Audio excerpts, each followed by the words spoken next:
Hello guys, this is Pepli the Yogi. I'm back with another yoga flow. So first things first, after rolling your mat, you're just gonna drop into your thunderbolt pose. And then this is just gonna strength, stretch your ankles and also your knees.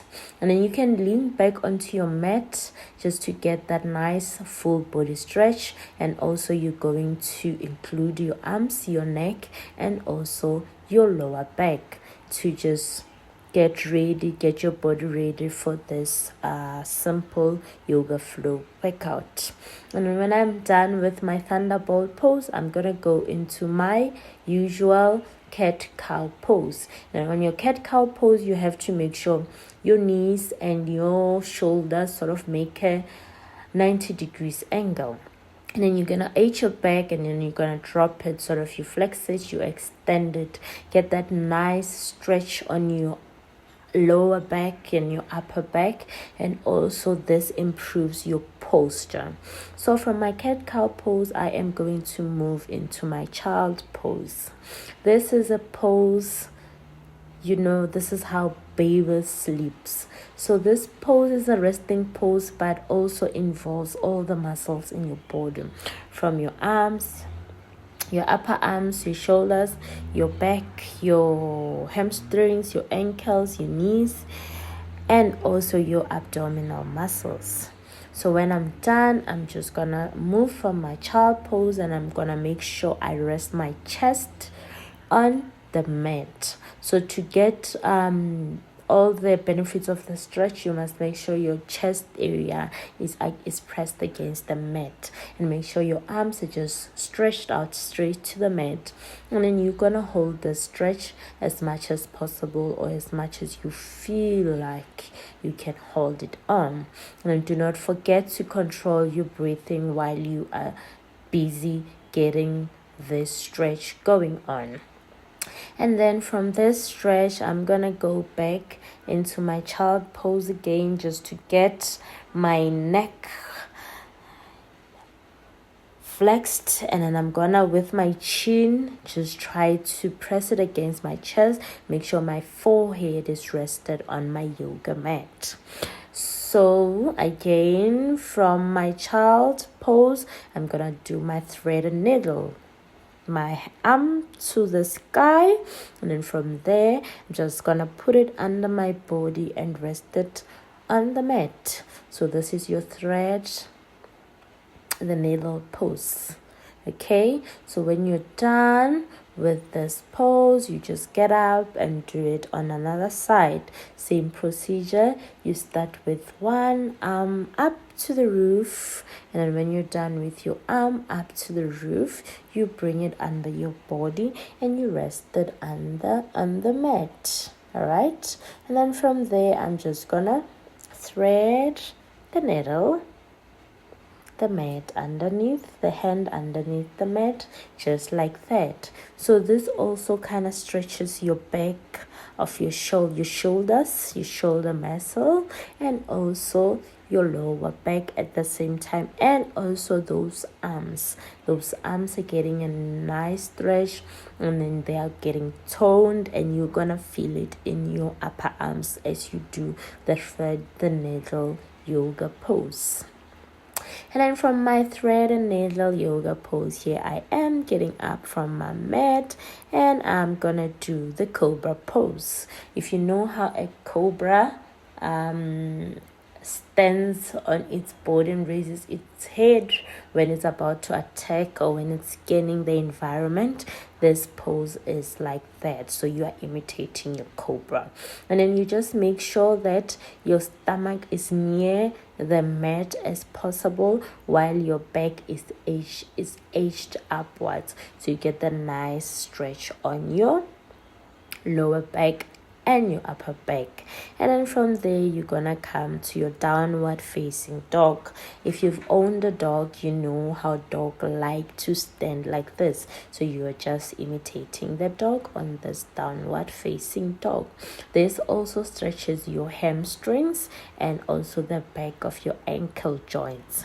And then if you want to get the most out of this downward facing dog, what you're gonna do, you're gonna bend your knees, but not at the same time. You're just gonna alternate, get the same number of bends on each side of your knee. So here I am just alternating between my knees. When you bend one knee, you make sure that the other feet is rested on your mat and your hamstrings are straight up. All right, so this helps with that nice stretch in your hammies, which I'd like to call but the hamstring, which are the longest muscles in your body.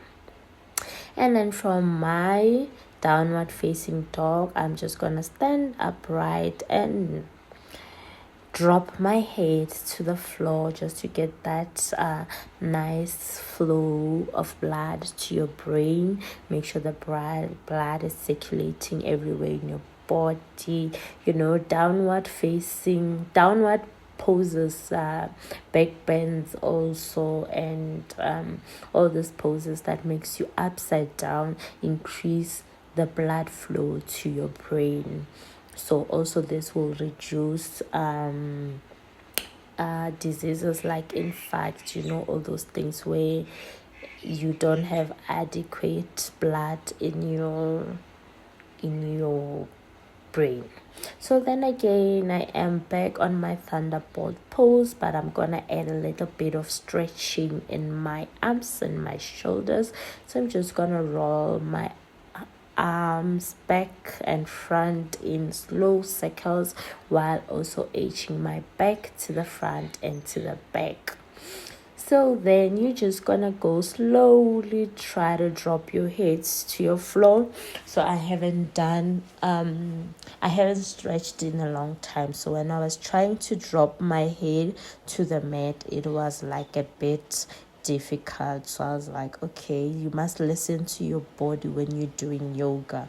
So I was not gonna force it, just take it one day at a time and feel where I can be able to stop and stuff. And then from there, you take it there.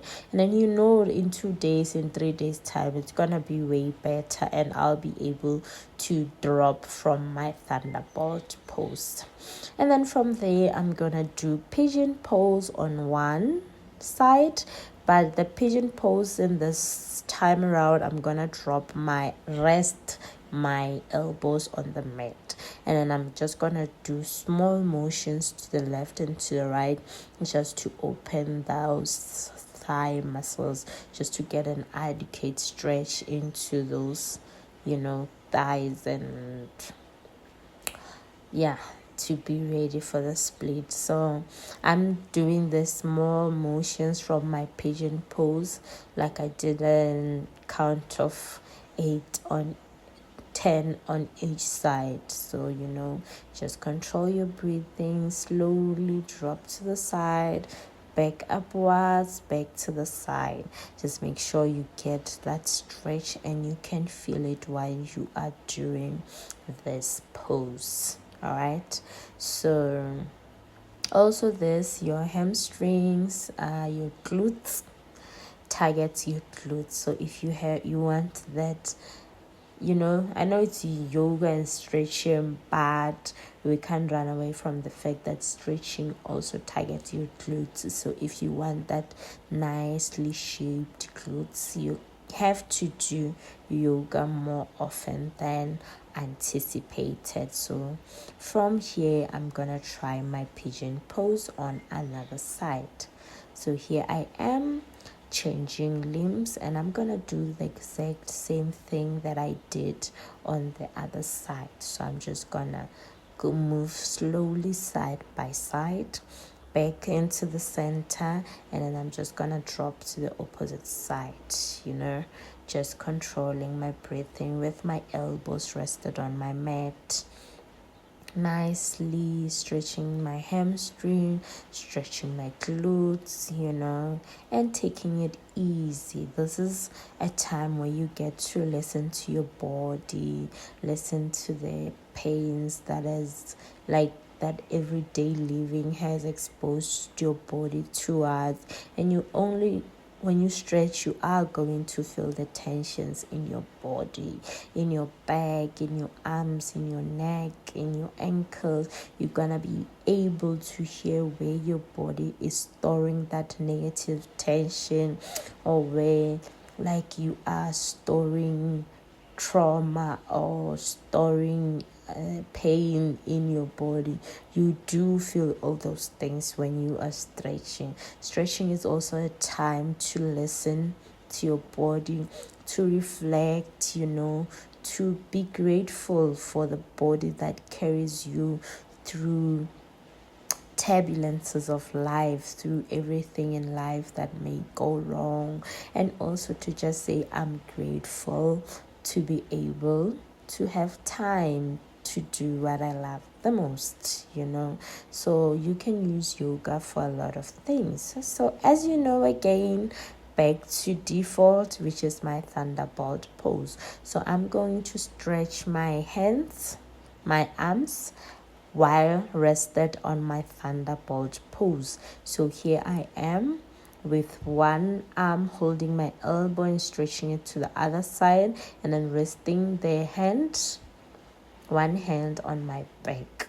So this you'll feel that stretch on your elbows. I'm gonna do it next time, trying to face the curtain, so that you can be able to see how I do the stretch, how I stretch my elbows, my upper arms, and my shoulders.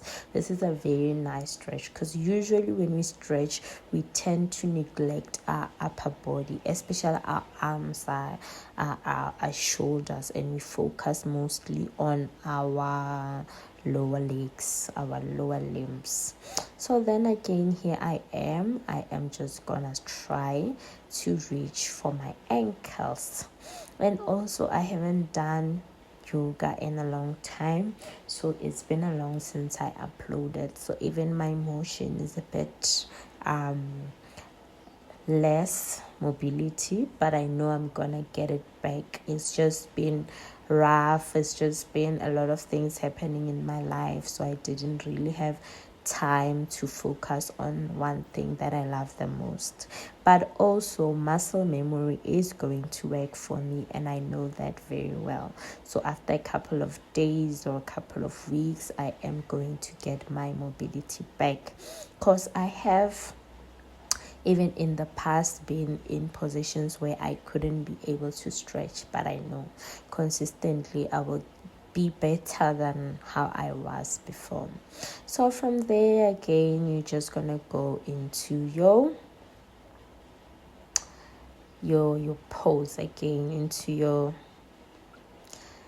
just gonna stretch your hamstrings again and your ankles. So you're just gonna extend your warrior pose.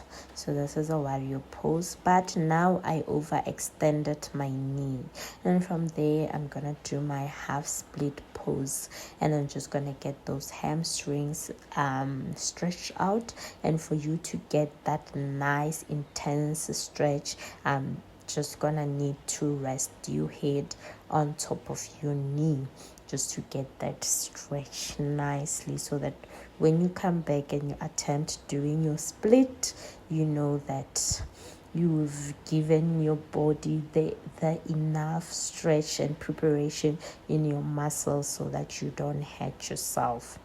And from there, I'm going back to my warrior pose. The warrior pose kind of looks like a lunge, Those are just different ways you can call your poses. So also stretch those hamstrings, stretch those knees, and this time around I am just overextending my knee.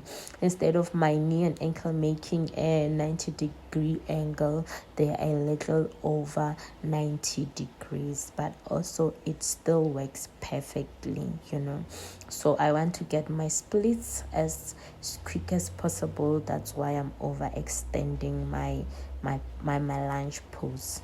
So then again, on the opposite limb for my half split, I am resting my head on top of my knee just to get that long and nice stretch on my body, on my hamstrings, so that I can be able to do my splits, because I genuinely do want to get my splits in a month, and I want those splits to be perfect, to be beautiful, to be lovely.